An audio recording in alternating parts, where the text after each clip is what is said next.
So nandito tayo ngayon sa NAPOLCOM office, but ito ay regards doon sa mga pamilya ng missing Sabongeros na lumapit dito sa NAPOLCOM office upang magsampa ng kaso sa dalawang pulis dahil allegedly ay tumulong daw ito doon sa pag-areglo nung kampo ni Atong Ang laban doon sa kay Atong Ang.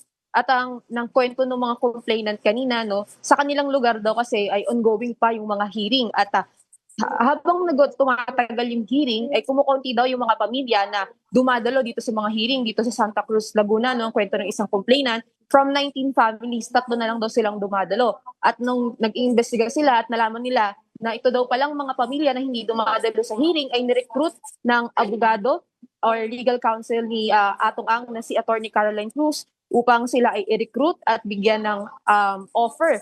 At ang nakuha natin ngayon, allegedly daw ay binibigyan ng 40,000 a month itong mga pamilyang pumapayag dito sa offer ni Attorney Caroline Cruz. At ang kapalit niyan ay hindi pagdalo doon sa mga ongoing na hearing para humina yung kaso, no. At ang nakikita pa at narinig natin kanina, bas itong Atong Ang para bigyan ng pasasalamat itong mga pamilya na pumayag doon sa kanilang offer. At sa ngayon nga ongoing pa yan, no, Denise, nandito tayo sa likod nandito tayo sa may harap ng office, ng conference room at ongoing pa yung ating press briefing at hindi pa siya natatapos. Nag-start siya bandang alauna ng hapon kanina at dumalo nga dito yung 7 complainants o 7 pamilya, yung iba from Bulacan, Santa Cruz, Laguna, and same scenario, lahat daw sila nagtataka nga na kumukonti yung pamilya. So parang ang kinukwento ko sa atin, bukod doon sa binibigay na under the table na pera, ay pinapadala din daw sa mga resort at iba't iba pang mga staycation.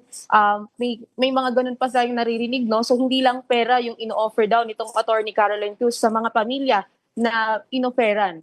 Denise. All right, thank you for that report, mobile journalist Jazz Paredes.